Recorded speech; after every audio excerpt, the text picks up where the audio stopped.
Good evening, and welcome to the City Council, Norman Utilities Authority, Norman Municipal Authority, and Norman Tax Increment Finance Authority meeting of October 8th, 2019. Madam Clerk, will you please call the roll? Councilmember Bierman, Here. Councilmember Carter, Councilmember Patron. Here. Councilmember Hall. Here. Councilmember Wilson. Here. Councilmember Scanlon. Here. Councilmember Holman. Here. Councilmember Scott. Here. Mayor Clark. Here.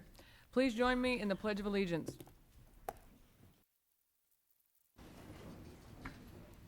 I pledge allegiance to the flag of the United States of America and to the republic for which it stands, one nation, under God, indivisible, with liberty and justice for all. I would like to make a brief statement about the agenda tonight before we move on. The public hearing on the proposed amendments to the project plan for the University North Park Tax Increment Finance District Number 2 was removed from tonight's agenda to comply with the notice provision in the Local Development Act. The first public hearing will be on October 22nd, 2019, and the second and final public hearing will be on November 5th. Also, regarding an item off of consent, we have had a request to postpone the appeal for, what is the item number on that? 25. Item number 25, and we will announce when that will be rescheduled to at a later date. Item number 3, approval of City Council study session minutes of July 16th, 2019, City Council conference minutes of July 23rd, 2019, City Council conference minutes of August 13th, 2019, City Council Finance Committee minutes of August 15th, 2019, City Council study session minutes of August 20th, 2019, and City Council Norman Utilities Authority, Norman Municipal Authority, and Norman Tax Increment Finance Authority minutes of September 24th, 2019. I need a motion to approve the minutes. So moved. Second. The motion on the floor is to approve the minutes. Council members, you may cast your vote.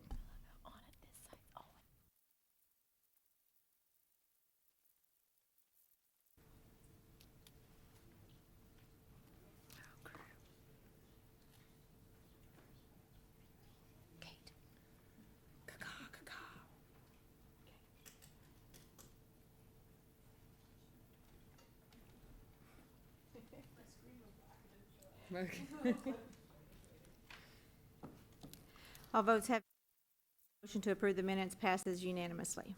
Item 4-45, in conjunction with the Norman Animal Welfare Oversight Committee awarding the 2019 City of Norman Animal Welfare Volunteerism Award. I'll entertain a motion to adopt or reject the resolution. The motion on the floor is to adopt the resolution. Council members, you may cast your votes.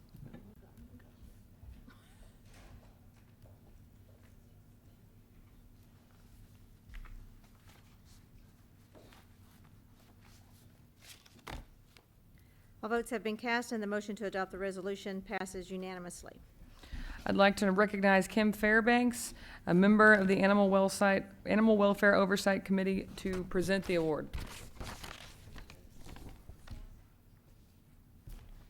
Would you like me to read it, or would you like to read it? Would you like me to read it, or would you like to read it? Okay. And I will give you, I will bring it down to you in a moment. I'm going to go ahead and read the resolution. A resolution of the Council with the City of Norman, Oklahoma, in conjunction with the Norman Animal Welfare Oversight Committee, awarding the 2019 Norman Animal Welfare Volunteerism Award. Whereas the Norman Animal Welfare Oversight Committee seeks to promote pet adoption, education, citizen involvement, and volunteer services for the Norman Animal Shelter, and ensure all animals adopted at the Norman Animal Shelter are spayed and neutered. And whereas that programs instituted for the care of the animals involve citizens in coordination with other outside agencies in an effort to maximize adoption of the animals at the Norman Animal Shelter. And whereas the Norman Animal Shelter includes in its mission the involvement of citizens as partners to the caring of the animals when they are in the city facility. And whereas the City of Norman entrusts the Norman Animal Welfare Oversight Committee with the duties of providing advice to the city on issues involving the care of animals and citizen involvement. And whereas on May 23, 2016, the Norman Animal Welfare Oversight Committee unanimously approved to establish the Norman Animal Welfare Volunteerism Award and named Erica Loftus as the inaugural recipient. Now therefore be it resolved by the Council of the City of Norman, Oklahoma, that the City of Norman, Oklahoma, in conjunction with the Norman Animal Welfare Oversight Committee, does hereby award the 2019 Norman Animal Welfare Volunteer Awards to Pam Jordan and Tom Turner. Congratulations.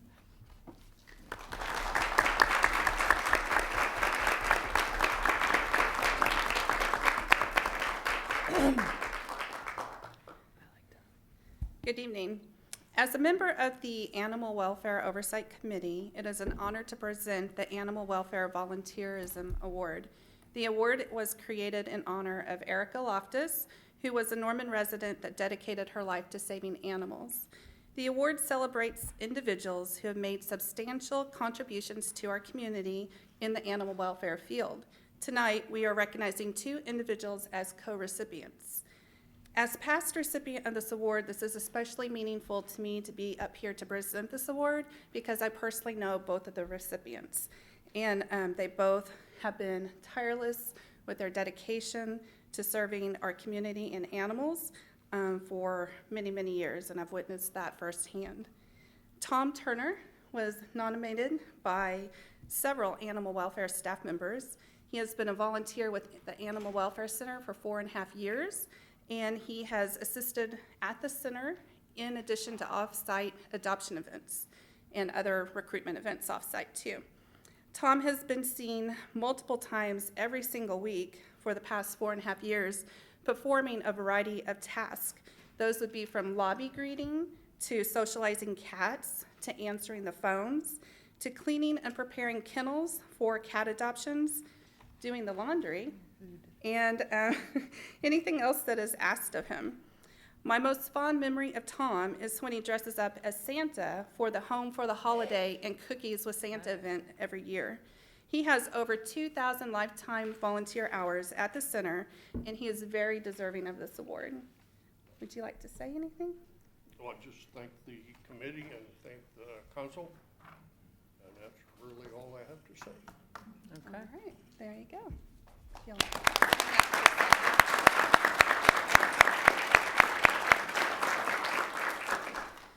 Our next recipient is Pam Jordan. She has volunteered in the Norman community for the past 10 years. She was nominated by a peer volunteer with Hands Helping Paws.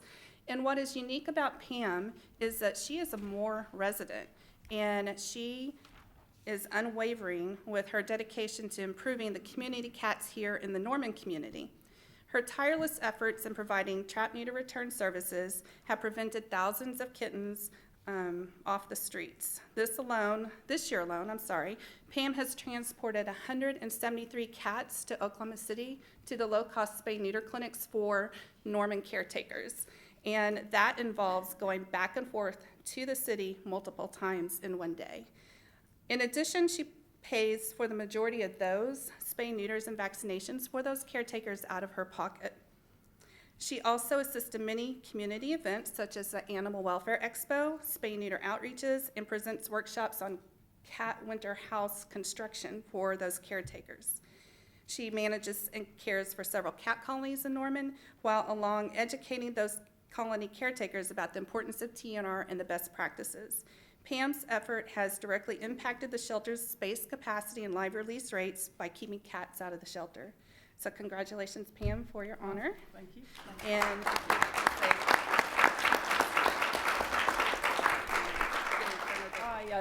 excuse me. I appreciate the recognition for something that I do anyway. In Moore, we don't quite have the cat problem that we have in Norman, and I am very close to Norman and have a lot of family here, so I'm very involved with the Norman community.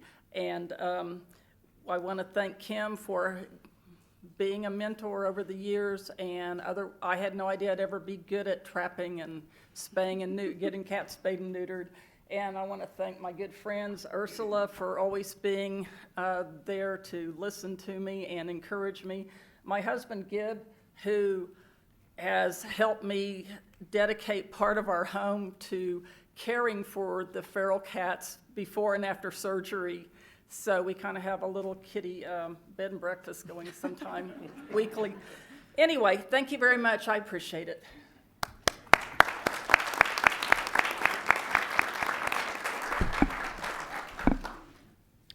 Councilmember Bierman. So I just wanted to say congratulations to Pam and Tom. Pam, I'm definitely going to want to pick your brain about outdoor enclosures for cats because I'm a little worried about my porch cat already. So, and I happen to know just even from secondhand experience that being out there TNRing cats, you're out there in all kinds of elements and doing things you never thought you'd do. And so kudos to you. And to Tom, he was one of the first smiling faces I saw when I became a volunteer at the Animal Welfare Center. And in addition to being there as often as he is, it is a rarity when I am sitting in this chair and I do not see Tom sitting in that seat right there, nodding along at me most of the time. And being able to know that he is there as often as he is here, it's just we're really lucky to have individuals like this in our community. So I just wanted to say thank you to you both. Thank you, Councilmember. Councilmember Holman. I also want to just recognize both of you and thank you, but specifically Tom, since you're a Ward 7 resident, we really appreciate all the time you spent helping to make our city a better place for everybody living, every living thing, animals and humans alike. So thank you, Tom.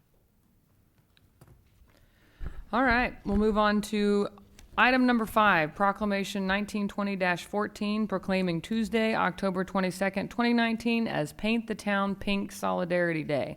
I'll entertain a motion to acknowledge receipt of the proclamation. So moved. Second. The motion on the floor is to acknowledge receipt of the proclamation. Council members, you may cast your vote.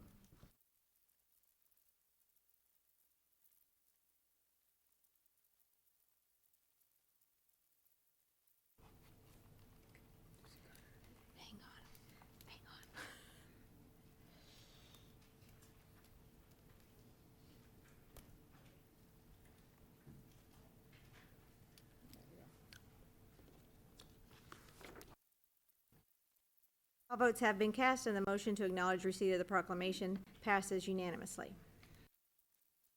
Mayor of the City of Norman, Oklahoma, proclaiming Tuesday, October 22nd, 2019 as Paint the Town Pink Day in the City of Norman. Whereas breast cancer is the most common cancer among women in the United States other than skin cancer, and whereas the chance of a woman having invasive breast cancer sometime during her life is a little less than 1 in 8, and the chance of dying from breast cancer is 1 in 35, and whereas the National Cancer Institute estimates in the United States more than 200,000 women will be diagnosed with breast cancer this year, and about 40,000 of those will die. And whereas research has shown that taking advantage of early detection methods such as mammography and clinical breast exams could help drop the cancer rate by as much as 30%, and whereas Norman Regional Health System's Paint the Town Pink initiative will raise awareness of the importance of breast cancer prevention, detection, and treatment, and whereas the goal is to encourage all women age 40 and older to have their annual mammogram and to raise money to provide mammography to uninsured and underserved women in our community. Now, therefore, I, Mayor of the City of Norman, Oklahoma, do hereby proclaim Tuesday, October 22nd, 2019 as Paint the Town Pink in the City of Norman, Oklahoma, and encourage all residents to help raise awareness about breast cancer by supporting the Paint the Town Pink initiative. I will actually be accepting this proclamation on behalf of the Paint the Town Pink Committee. I had the honor to serve on it, and no one else is available tonight. So I really appreciate all of the work that they did. This event, we did have it last year. It has grown significantly this year. You notice a lot of pink here. The fire department, the police department, Parks and Rec, city staff, everyone's gotten on board. We have our buttons, and our next council meeting is on October 22nd. So here is your first of many reminders, my colleagues. We will be wearing pink at our next council meeting. So I encourage ladies, again, schedule your mammograms, and let's have open conversations about women's health in our community. Okay. Item number 6, Proclamation 1920-15, proclaiming Sunday, October 20th, 2019 as Crop Hunger Walk Day in the City of Norman. I'll entertain a motion to acknowledge receipt of the proclamation. So moved. Second. The motion on the floor is to acknowledge receipt of the proclamation. Council members, you may cast your votes.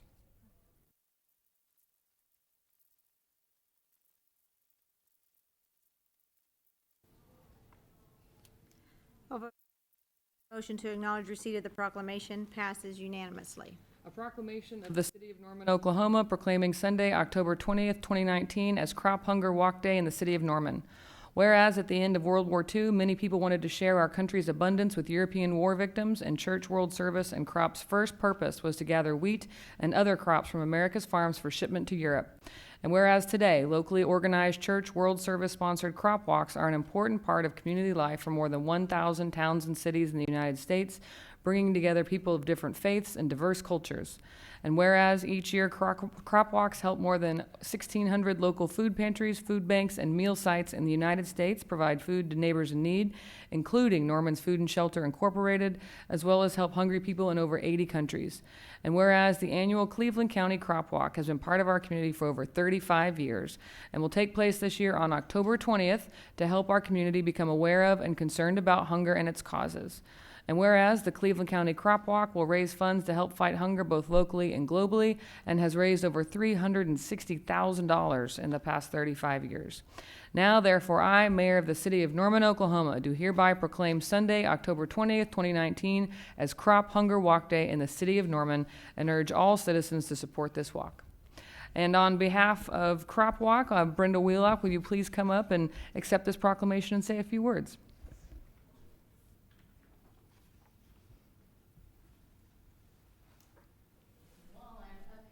I'd like to present you with a crop walk shirt. Okay. Our theme this year is Let It Begin With Me. Well, I will be there. All right. Okay. Thank you so much. Thank you for all your work in the community. Appreciate it. Got a shirt. Thank you again, Mayor Clark and City Council members, for your support of a crop walk. Our walk is celebrating some special milestones this year. This marks the 50th anniversary of the nation's first crop walk, and this week we celebrate the 35th anniversary of the Cleveland County Crop Walk. Today, the acronym CROP has come to stand for Communities Responding to Overcome Poverty. Last year, our Norman Walk, we can be very proud of this. Last year, our Norman Walk was named among the cream of the crop top 100 walks in the country for our fundraising.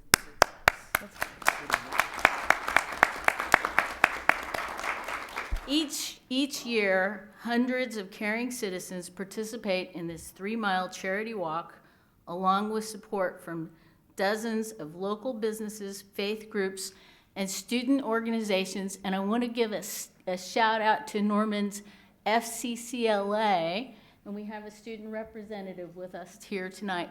They help do a significant part of the volunteer work that day. This year, our goal is to raise $22,000 for those in need, and our theme is Let It Begin With Me. The Crop Walk is a huge demonstration of our community's commitment to care for one another. I invite council members and the citizens of Norman to join us at this year's walk on Sunday, October 20th. We will have youth activities beginning at 1. The walk send-off is at 2 p.m. at Andrews Park. In addition, we'll have live entertainment, musical entertainment, post-walk cookout.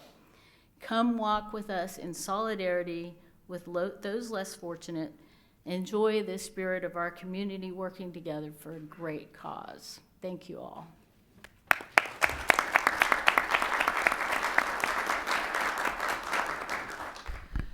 Item number 7, Proclamation 1920-16, proclaiming Monday, October 14th, 2019 as Indigenous Peoples' Day in the City of Norman.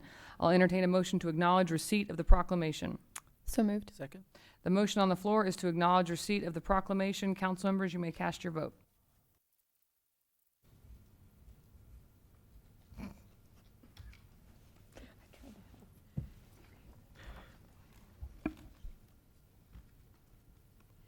All votes have been cast, and the motion to acknowledge receipt of the proclamation passes unanimously. A proclamation of the Mayor of the City of Norman, Oklahoma, proclaiming Monday, October 14th, 2019 as Indigenous Peoples' Day in the City of Norman. Whereas on August 22nd, 2017, City Council adopted Resolution R-1718-23, which designated the second Monday in October as Indigenous Peoples' Day. And whereas the state of Oklahoma's name is derived from the Choctaw words Okla and Humma, meaning red people, and the people from 39 different tribes live in our state.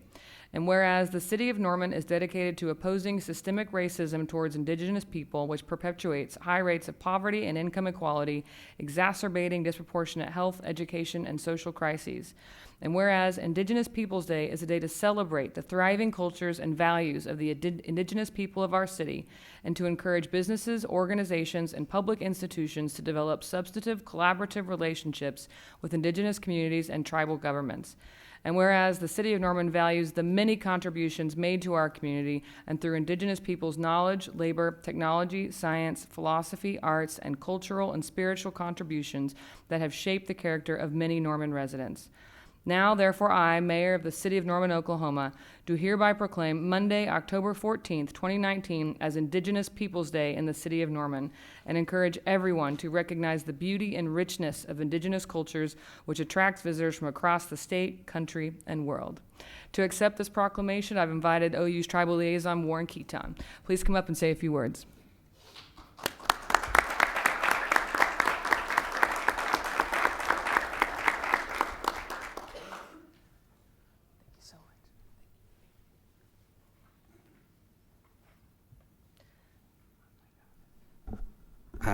I want to say aho de on, Damien. Thank you very much for this honor and for recognizing Indigenous People Day. This Norman is a crossroads. I have one of my mentors here, Dr. Jerry Britt, who's lived here for 50 years in the community, and we're both the same tribe. And we have been in the community, and I know that we have a lot of things to be proud of as Indigenous people and as members of this community. You know, our City of Norman, we have the oldest living collegiate powwow. It's going to be 104 years old that the university celebrates each spring. But we have tribes that are tribal partners here, like the Absentee Shawnee that live within our city, and Potawatomis, the citizen band of Potawatomis, and Chickasaw Nation. My own tribe has just opened up a legislative office here on 24th Avenue. And we're proud of who we are as Indigenous people, as tribal nations. We want to be good partners, and we want to work with the city to really teach the true history of Oklahoma. And you know, it's been for Indian people, it's not always been good, but we can acknowledge that, and we can work together to really educate. You know, on there was this rhetoric for a long time, even when I was a student, that there was nothing here. The land was barren, and that wasn't necessarily true. There were people that were here. Some of them were removed here forcibly, and some of them migrated here. Like my tribe, we migrated from South Dakota, and we wound up here. And then we had people here who were here for thousands of years. So I'm thankful that the city took this time to acknowledge our Indigenous people, and we hope that we can continue to have discourse and educate one another on what it means to be Indigenous and a tribal nation. I also want to thank the City Council. I just returned from Kuwait, and my unit was the 1245th Transportation Company.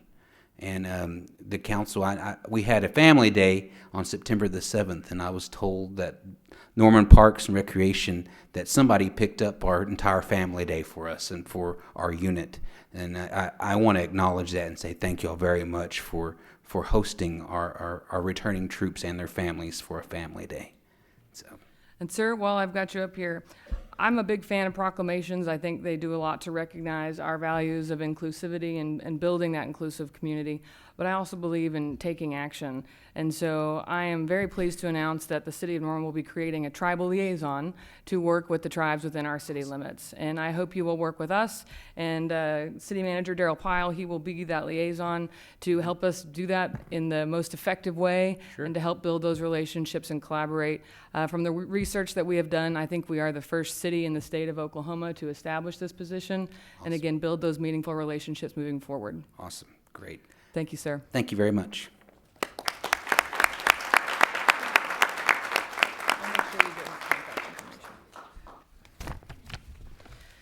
Item number 8, the consent docket. This item is placed on the agenda so that the City Council, by unanimous consent, can designate those routine agenda items that they wish to be approved or acknowledged by one motion. I need a motion to place items 9 through 23 on the consent docket. So moved. Second. The motion on the floor is to place items 9 through 23 on the consent docket. Council members, you may cast your vote.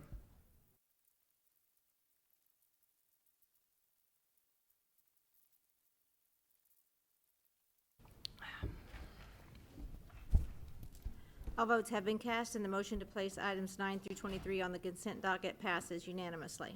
Item 9, ordinance 1920-6 upon first reading, requesting special use for a medical marijuana processor for property currently zoned C1 General Commercial District located at 1104 24th Avenue Southeast, units 1102 to 1104. Item number 10, ordinance 1920-8 upon first reading, request special use for a marijuana processor for property currently zoned C1 General Commercial District located at 2315 East Lindsay Street. Item 11, ordinance 1920-11 upon first reading, rezoning property located at 1451 12th Avenue Southeast from RM2 two-family dwelling district to SPUD simple planned unit development. Item 12, ordinance 1920-14 upon first reading, rezoning property located north and east of Robertson Street and 24th Avenue Northeast from A2 Rural Agricultural District to PL Parkland A1 General Agricultural District and A1 with special use for a municipal use. Item 13, ordinance 1920-15 upon first reading, requesting special use for light manufacturing, bar, lounge, or tavern and live entertainment venue for property currently zoned C3 Intensive Commercial District for property located at 333 West Boyd Street. Item 14, ordinance 1920-24 upon first reading regarding the adoption of proposed amendments to the project plan for tax increment finance district number 2.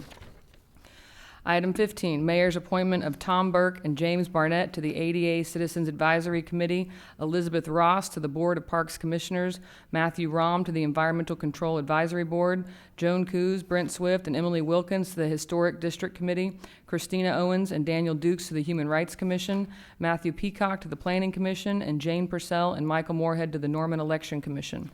Item 16, submission of a final report from the Norman Election Commission for the 2018 City Council election cycle. Item 17, release of the owner's obligation of paving and sidewalk improvements and the return of cash surety for deferred construction in connection with Deerfield Edition, Section 5. Item 18, consent to encroachment for Lot 3, Block 22, Brookhaven 17 Edition, City of Norman, Cleveland County, Oklahoma, aka 4412 Winding Ridge Circle.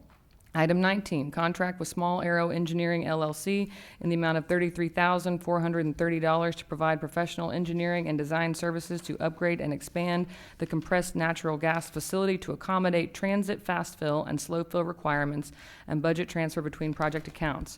Item 20, contract with Francis Solar for a parking space lease agreement for an electric vehicle charging station to be located at the city compressed natural gas fueling facility on Goddard Avenue.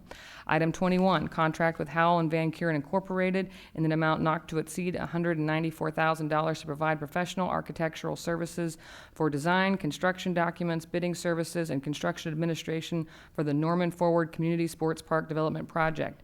Item 22, resolution authorizing joint petition settlement of workers' compensation claim filed by Ryan Lovelace, directing the legal department to file settlement in all costs and workers' compensation commission, and authorizing and directing the finance director to purchase workers' compensation commission judgment from the Risk Management Insurance Fund.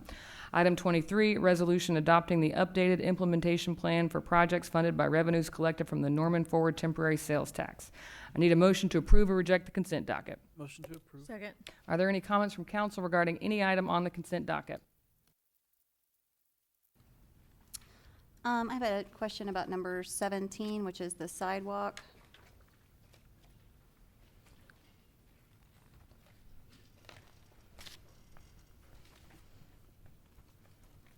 Hi, Mr. O'Leary. How are you? Area Director of Public Works. Yes, ma'am. So I have a question about, I was trying to understand, from what I can see from this project, they are asking for their funds back because federal funds paid for the project. But then Right. at the end of the explanation, it said that, and I've flipped around here with other things, but basically it said that the sidewalks that remain to be completed, the owners have said that they will do that on their own. That's correct. Right, there was a small section of sidewalk there on their side, the north side of the Rock Creek Road, that was not completed with our project, and the applicant has agreed to go in and pay for that and install that at their own cost. Okay, so I guess my question is, why would we go ahead and return the funds? Why wouldn't we wait until they've finished with the project? It's a good question, Councilmember. I think we're operating on a trust relationship here. The obligation here was for a great deal more than that small section of sidewalk, as when they requested this return, which follows city policy, you'll see this occasionally on our projects. We did a full review of the area, full review of their obligations, discovered this small section of sidewalk, and again, that's why we put in your staff report to indicate that the owner has agreed to do that. He's here if you'd like to speak directly with the developer. great. They're here as well. I would appreciate that. Thank you. Sure.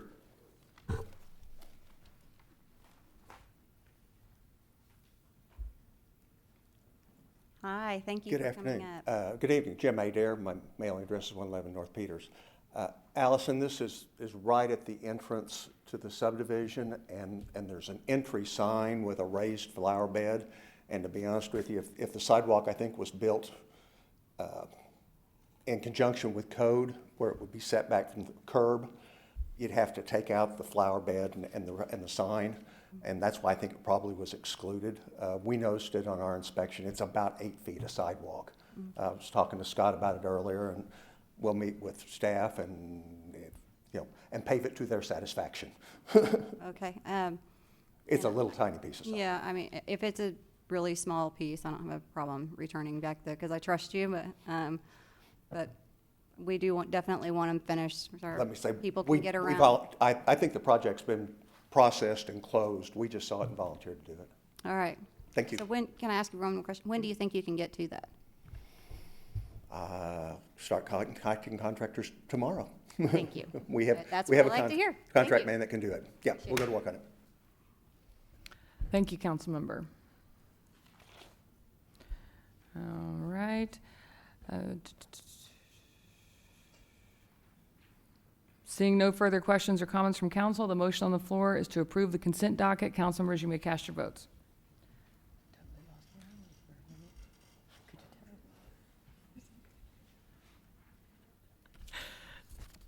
All votes have been cast, and the motion to adopt the consent docket passes unanimously.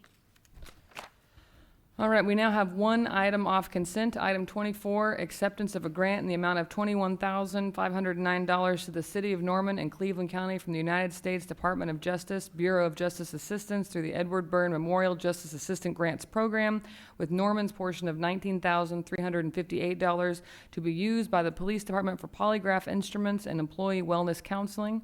Approval of contract 1920-74 and budget appropriation from the grant revenue account. I will entertain a motion to conduct a public hearing. So moved. Second. The motion on the floor is to conduct a public hearing. Council members, you may cast your votes.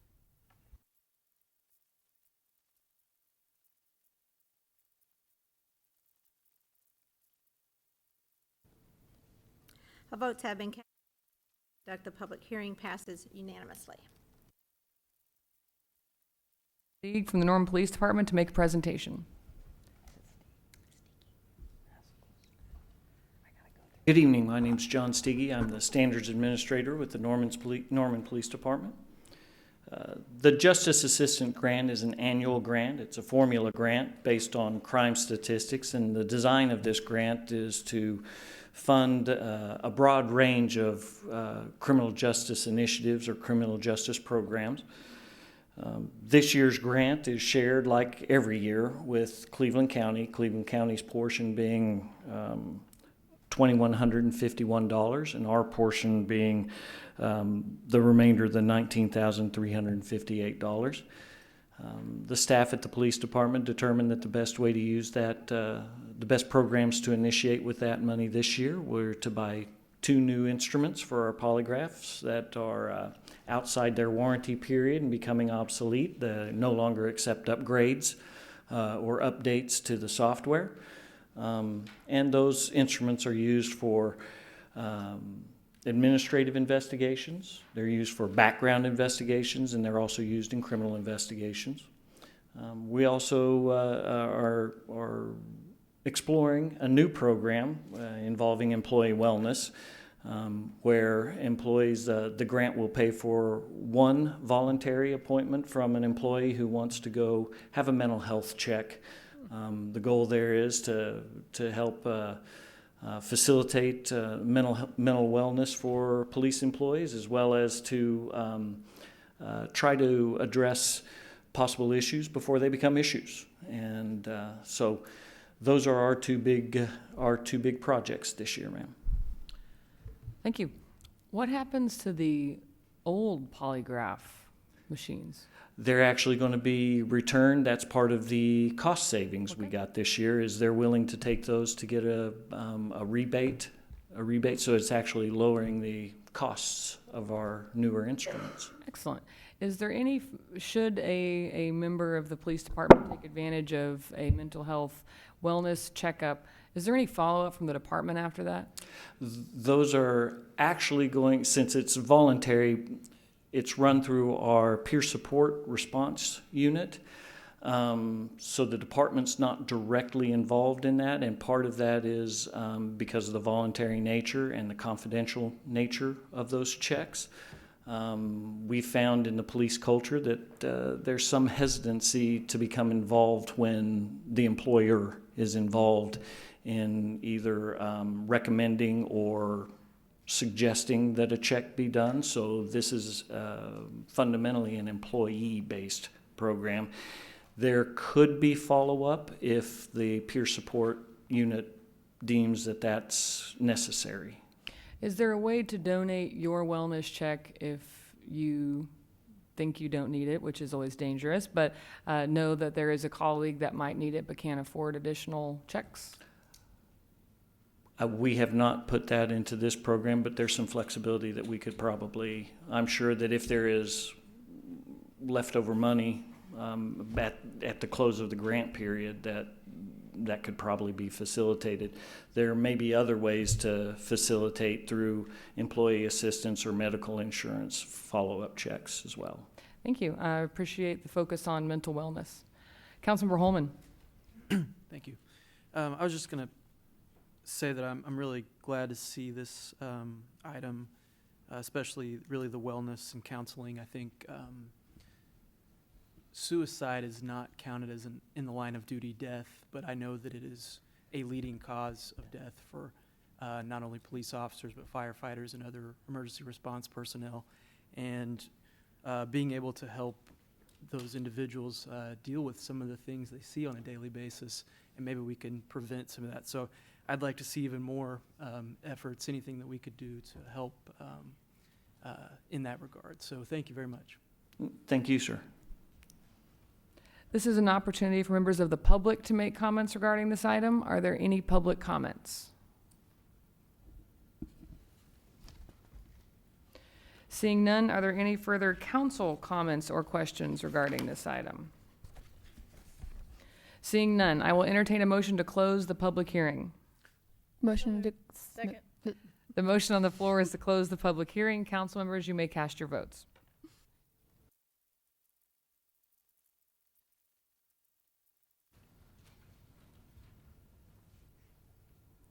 All votes have been cast. Public hearing passes unanimously. I now need a motion to accept or reject the grant. Motion to accept. Second. Second. The motion on the floor is to accept the grant. Council members, you may cast your votes.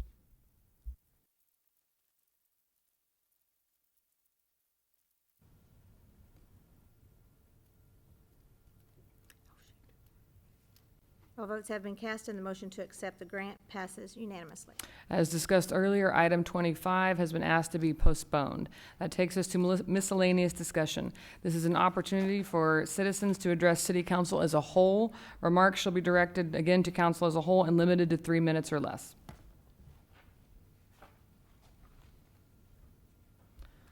Any of you young folk want to come up and say a few words?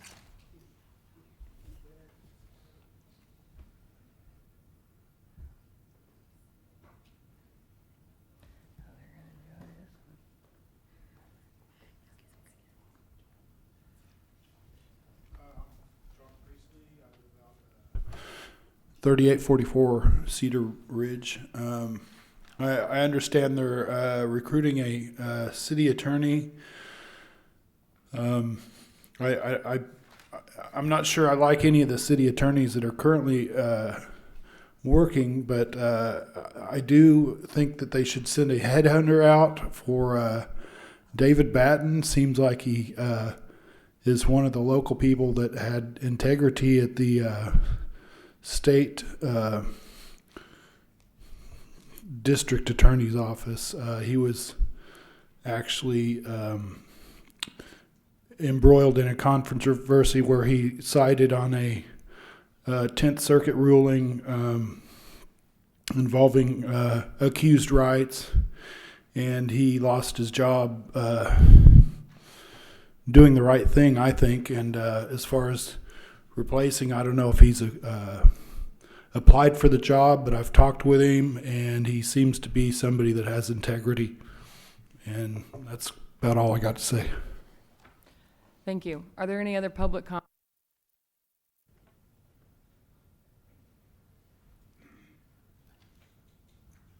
Can you help her?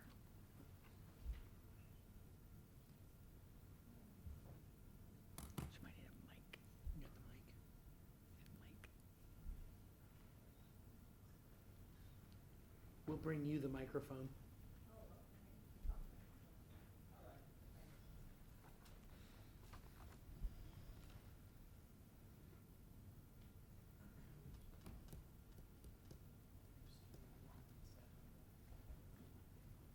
Usually he carries it with him, though.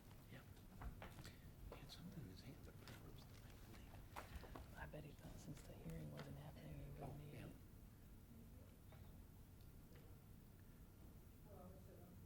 Nope. I don't think. You got wireless?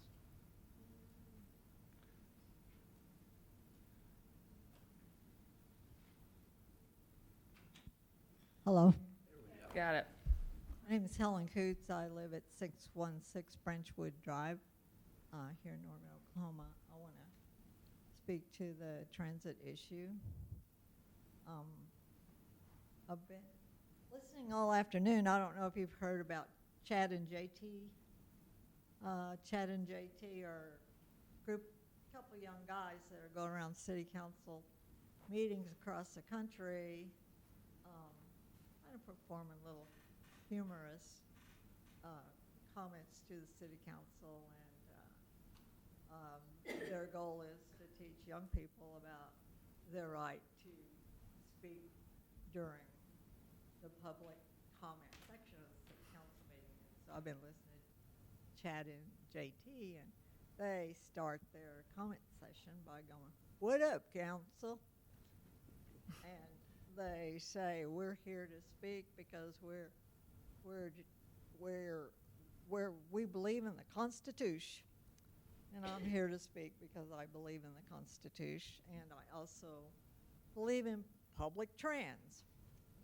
And I made the commitment that if I finally got a ride on the public transit system again, which has been down for 2 months, I would come before. I thought I'd just come to the city council meeting, but since I had an opportunity to speak, I thought I'd, being inspired by Chad and JT, I would go ahead and speak and say that although I know it's running, it still takes a week to schedule a ride on the paratransit system. If you've ever had to be dependent on transportation, on public transportation, and particularly paratransit, it's really difficult. You lose a lot of social activities, you lose a lot of ways to be a part of the community. And so I know that the city has taken some efforts, but frankly, I never would have guessed that it would have declined to the point it declined to before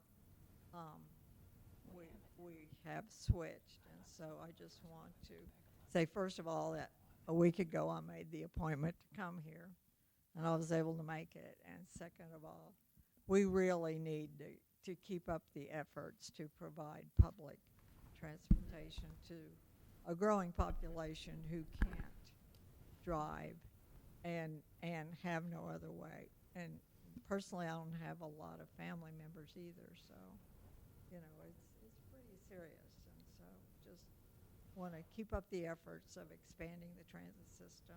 Please don't cut it back if that's on the table. Thank you. Thank you, ma'am. I appreciate those comments. Operation Embark did of our paratransit services on October 1, and they are hiring more drivers as we speak. But it's so powerful to hear stories of who's impacted by public transportation, because so many residents are so quick to say, well, nobody rides the bus, when I think we all know full well that many of our residents depend on it, not just for doctor's appointments, but just quality of life and that kind of socializing. And it's so important to have a face to that. And I want to thank you for being here tonight.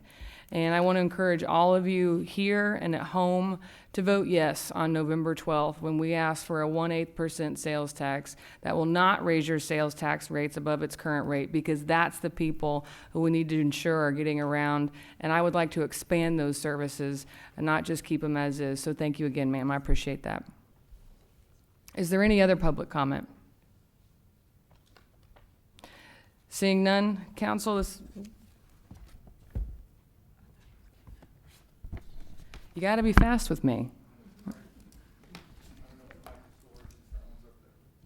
Let's see. Yeah, okay. Jason Zimmer, 3809 Cedar Brook Drive. So I wanted to talk briefly about the University North Park proposal that we have coming up. Council, of course, will vote on this on November 5th. I think it's important for council to consider that 3 different professors of economics at OU, all of whom specialize in public finance, think that the proposal is unwise overall. More specifically, these economists say that the plan won't advance jobs, our sales tax base, or overall economic growth in our community. One of these economists is actually the economics department chair. Normally, it's hard to get economists to agree, but they certainly agree that this plan does not make economic sense for our community. So please think about that. Thanks. Thank you.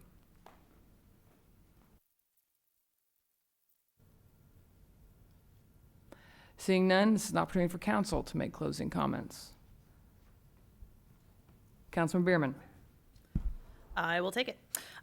First, I just want to say that I also appreciate continuing to hear about the issues with our transit system. This is something that my ward, Ward 1, has struggled with long before we took over public transit. There are parts of my ward where people have to walk over a mile just to get to a cart stop, and we have some housing developments in my ward that attempt to cater to those with accessible needs. And so I do have a concentration of people in my ward who rely on paratransit as well. And it's tough this time of year.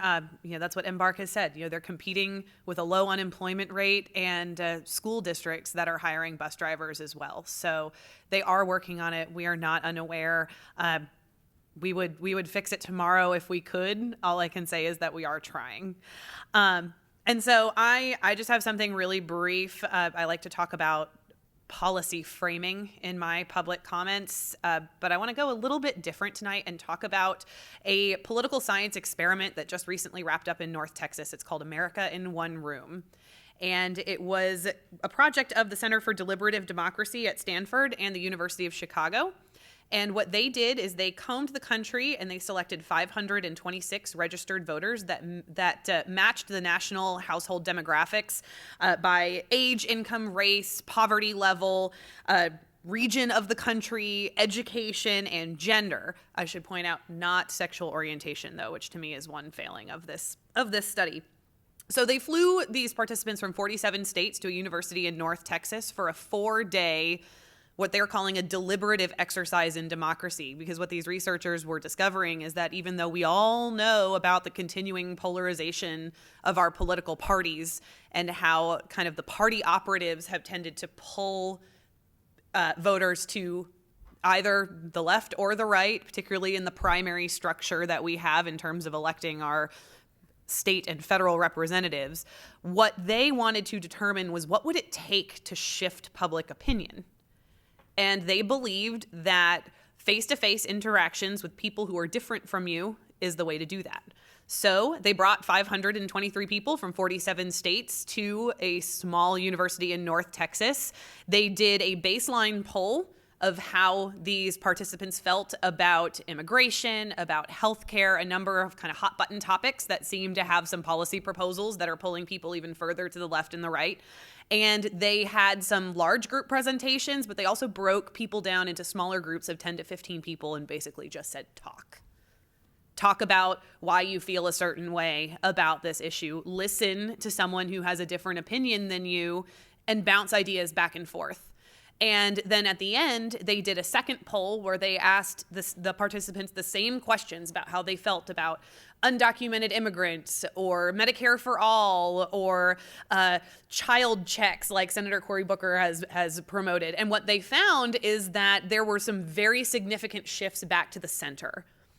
That once these individuals talked with people who had a different perspective and were pressed about why they felt the way they did about particular issues or what the outcome of those policy proposals would be, there were very significant shifts. I don't know if there are any political scientists in the room, but we're talking 20 to 40 percentage points on hot button topics.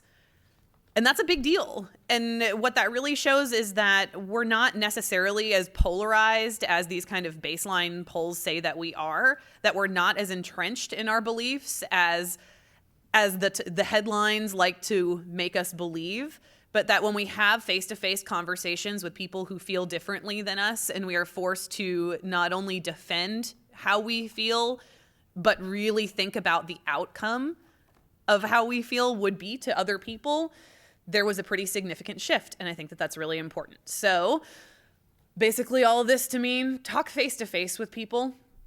Don't take everything that you read on the internet at face value, that people are a lot more complex and complicated, but also considerate and deliberate than they might seem in a non-face-to-face interaction. So there is a lot of good data included in this report. It's America in one room. There's a easily digestible executive summary, but then if you are a data person and want to dig into what exactly they talked about or what the shifts were, they put out some really good information. So I know that that's something I'm going to be digging into more. I think it helps us as policymakers to know how people can shift on a particular issue. So that's what I've been thinking about this week.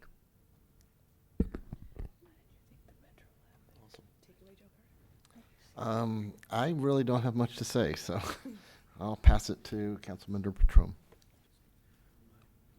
Maybe we need to look into putting the fairness doctrine back into play. Okay, so for me, we have a ward meeting October the 17th at the fire station number 4. I was trying to think of the address, but I don't have it committed to memory. Anyway, that's on 48th and Robinson. And on the agenda will be the transportation sales tax proposal, which I am very supportive of. So I look forward to discussing that and answering any questions that my residents have. And we will also be inviting some leadership from Norman Regional. They're going to give a short presentation.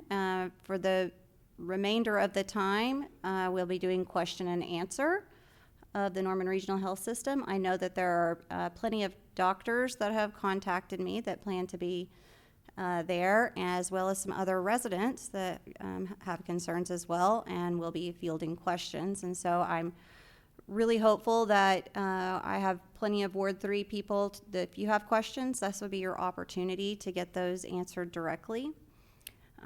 So I'm looking forward to that. And let's see, so we were just supplied by Norman Regional. Councilmember Bierman asked for this, and maybe you can tell him about the background of that really quickly. You want to? Sure. I'm going to pass it back to Kate for just a second. Surprise! So any nonprofit hospital under IRS rules passed by the Affordable Care Act need to do a community health needs assessment and implementation plan every 3 years. This helps guide a health system to determine exactly what needs are going unaddressed in their community in terms of healthcare. And the implementation plan is the roadmap by which they can address those needs and concerns, and they need to do it every 3 years. We have been provided with something that claims to be a community health needs assessment. A deeper dive into it will tell us whether or not it actually is that. We have not been given the implementation plan. Back to you, Allison. Okay, so we just got these in our red folder, so I will look forward to going through it, but it is a companion piece to the feasibility study that I requested at the last meeting when Norman Regional Health Systems was here.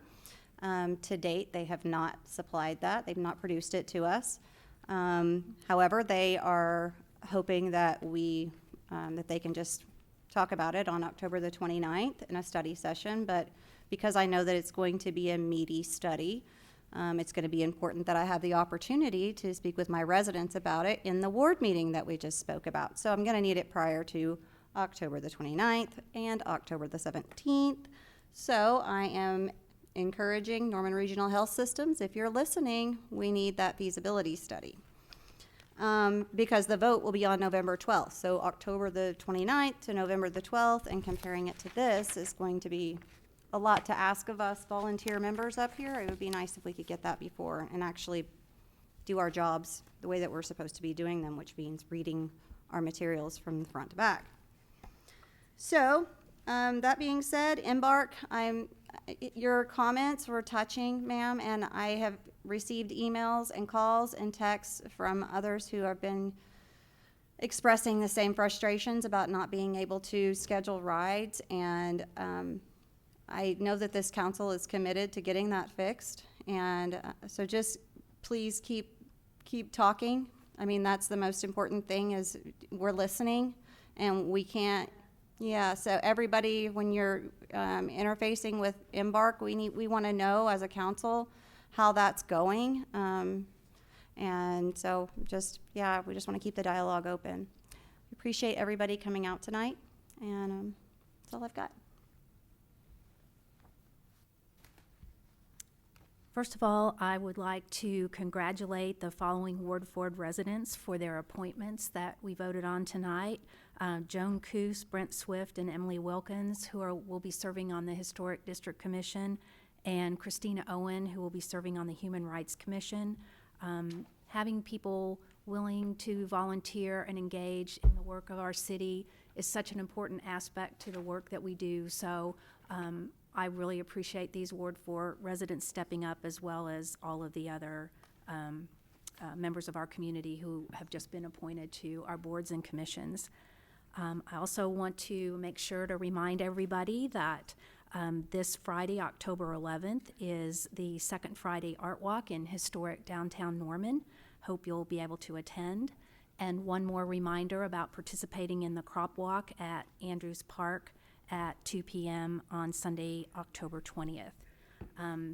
In the spirit of face-to-face communication, which I am a firm believer in, we had a very successful Ward 4 meeting a couple weeks ago and had a great turnout.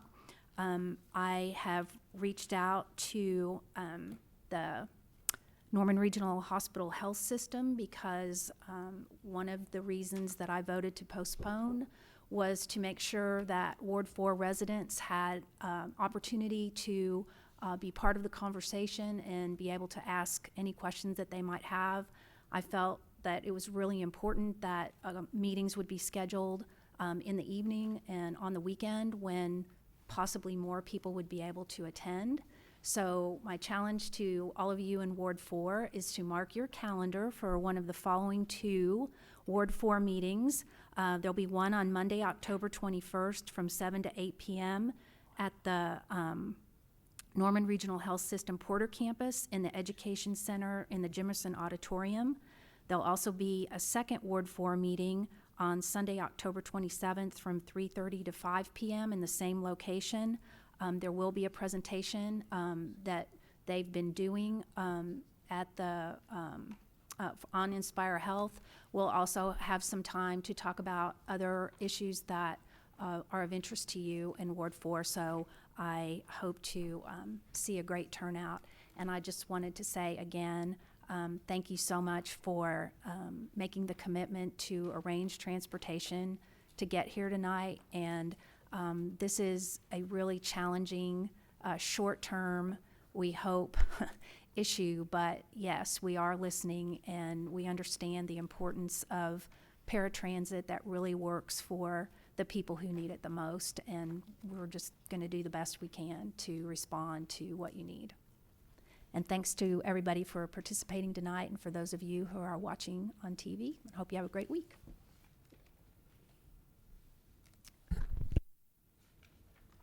This Saturday, 10:30, I know there's a little football game going on. However, we will have our ward meeting like we always do on every second Saturday of every month. This one will be at the Franklin Baptist Church, which is at 72nd and Franklin Road. We would love to see you there. I'm going to try to do, after having been pointed out that football takes precedence in this town, and so I might not have a whole lot of people there. I will be there. I will be very dedicated to the cause, but we'll try to do another meeting in a few weeks so that we get all the information out to everyone. So hope to see you Saturday.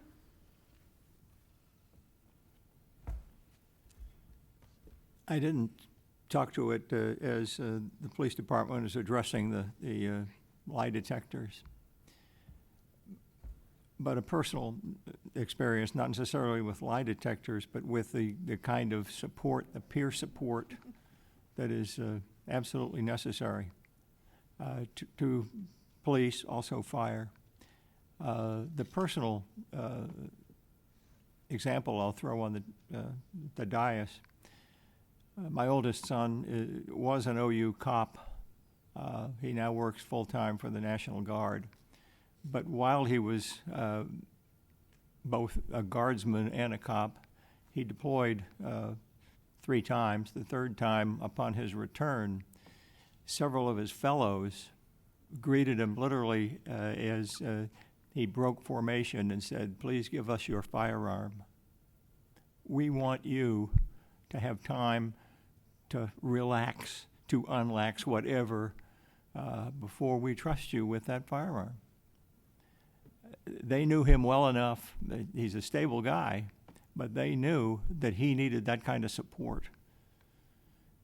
If you have not been in a situation, a combat situation, or fighting a fire under extraordinary circumstances, or a cop in the middle of the night confronted with an armed situation, you don't know what the pressures are. And so whatever aids there may be, whether it's the lie detector or just talking to somebody that understands, is very, very important.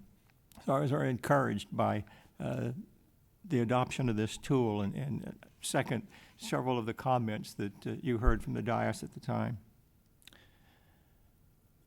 We talked about wearing pink on the 22nd. I will. And part of the reason I will is that while breast cancer primarily affects women, it's not exclusively a women's problem. I have a dear friend, happens to live in Indiana, gentleman, he's now in his early 60s, I guess, but he had breast cancer and suffered surgeries and radiation treatment and all that goes with it. And it was a very rough time. Fortunately, he's in remission, doing well. But guys don't gloat about breast cancer. It can happen. Mm-hmm. I do want to thank the students here and for persevering through the evening for this relatively short meeting. Yeah. You got lucky. You got lucky. Come again when we talk about health care again. But I hope you take notes, because one of these days, one of you is going to be sitting here. It will happen. I'm living proof of that. I too, Ward 6 had a ward meeting last night, as it turns out. And the items of discussion were anything that people wanted, but specifically and primarily the transportation tax and health care. A lively discussion, and as you heard earlier, face-to-face matters, and it certainly mattered in that case. There will be more forums. You heard some announced from the dais tonight. Participate. Go more than once. Anybody that's listening. It's really important to be involved in this dialogue, to suck up as many facts as you can and express your opinions as many times as you can. It really matters. It matters to me. It matters to the rest of the people on this dais. Finally, on the 25th of this month at 3 o'clock in the afternoon, the fire department will graduate people that are now in training to become firefighters. I've had the privilege of observing some of their training. And the training is rigorous. It's a no-nonsense approach, as it must be for people in those kinds of jobs. But I'm encouraged, too, by the quality of the students, the participants in the training. They're really top-notch. Norman is very lucky to have them, and they will just add luster to an already sterling fire department. So if you're not doing anything at 3 o'clock in the afternoon on the 25th of this month, National Guard Armory, be there. Thank you. So I want to thank all of you for being here and all of you watching at home as well. I'm also having a ward meeting, joint one with Ward 2, on Sunday, October 20th, at Reeves Park at the Reeves Center. It's on the corner of Jenkins and Constitution. It's an old city building that doesn't get really used for anything much anymore. So I had a meeting there last December. We'll have this one there again, and partly because it's the location that we've chosen to build the new senior center. And it's right in the middle of Ward 7. It's right next to campus. Most of the university campus is in Ward 7, so we'd love to encourage more people to come to that, especially students. We're going to be talking about transportation. We're going to be talking about the UNP TIF. We're going to be talking about OG&E. We're going to be talking about Norman Regional Hospital and whatever other issues that anybody would like to come and talk about. We'll have staff there. We'll have representatives from Norman Regional Hospital there, and Councilmember Carter and I will be there as well. And so come out and 4 o'clock, Sunday the 20th, and we'll be talking about some stuff. I might have a second Ward 7 meeting sometime in November before the 12th. I haven't finalized that yet. We'll see what the participation is like on the 20th and maybe the need to schedule another one. So looking forward to that. Outside of that, though, I just, again, want to thank all of you for being here. We've got a whole lot of really big issues that we're dealing with in the city of Norman right now. I've discussed it with many people and somewhat jokingly said, I don't know if there's ever been this many really big issues all at the same time that the council's had to deal with. And this council is not a very old council when it comes to experience, time served. So we're having to make some really big decisions, and for some of us, we haven't been up here for a very long time, and it's a big responsibility that we've all taken on up here, and I think most of us are happy to do it. So thank you, and we'll see you next time. I'm happy to be here on this short and easy evening. Thank you all for being here. Thank you to my fellow counselors, to the visitors, staff. Thank you for your time. I believe that this is Mental Health Awareness Week, and I think mental health gets tossed around a lot, and some of us really value it. Maybe you don't understand it, but it's important to sort of take time to address your mental health and take care of yourself. And as I like to say, don't flex through your stress. So we know that trauma affects mental health and the state of mental health, and that it also affects genetics, especially the type of trauma that is embedded in our systems.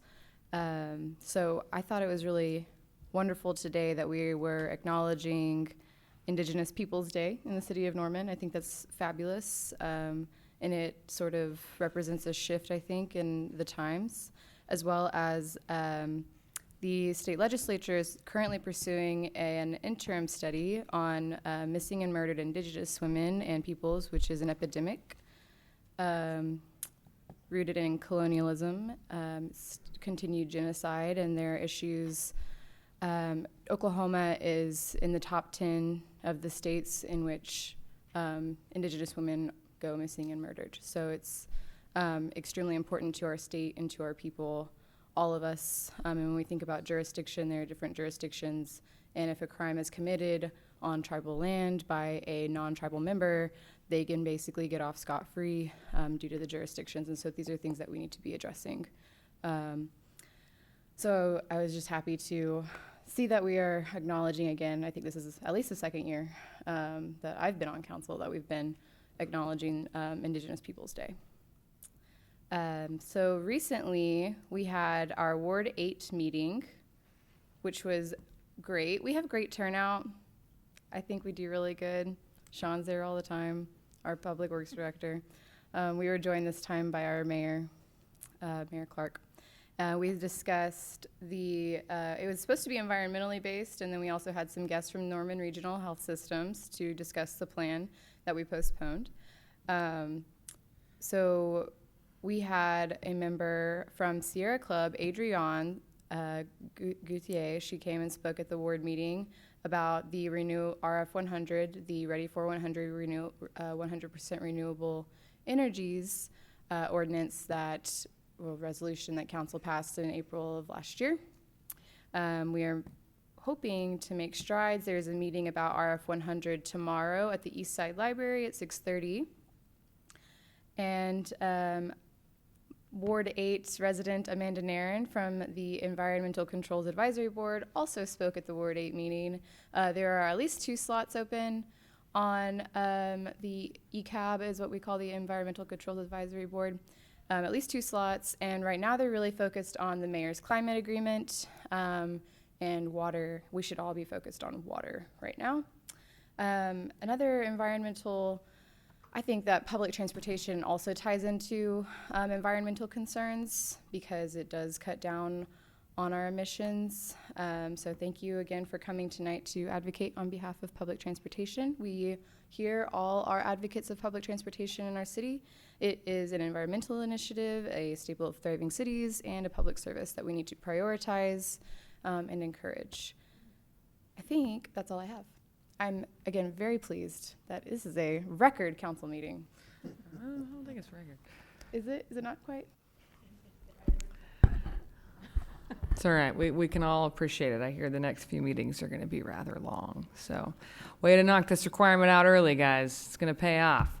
But I'd like to thank my council members for scheduling ward meetings. I think it's so important. Yes, we do have a lot of big issues going on, and I think you're doing an excellent job of getting that community feedback, and I really appreciate your time. Councilmember Hall, 3 ward meetings in like 30 days. You get like the new MVP award or something. Again, we're volunteers, and we donate our time every Tuesday for committee meetings, for the bonus things that I ask them to do, and ward meetings on top of it. So I just really appreciate all of the hard work that they're putting into reaching out to Norman residents. I also would like to announce the Parks and Recreation Moonlight Masquerade Family Dance is coming up. That is on the 18th, I believe. I think it's the 18th at 6:30 at the 12th Avenue Rec Center. It's a fun community event. My sons have gone for years. It was the Mummy Sun Dance, but I really appreciate Norman creating an event that is a family dance. So families that look differently, that have single parent families, all have the opportunity to really celebrate fun holiday and spend time with their kids. And again, it's a really fun event. I encourage you to check out the city's website to find out more information about that event. And yes, Councilmember Wilson, there is a small football game on Saturday. I may be in the middle of a bet between myself and Mayor Holt and Mayor Johnson of Dallas and Mayor Adler of Austin. So I have one thing to say to our friends in Austin and Dallas. We're coming for you. Hashtag hurts so good. With that, this meeting is adjourned.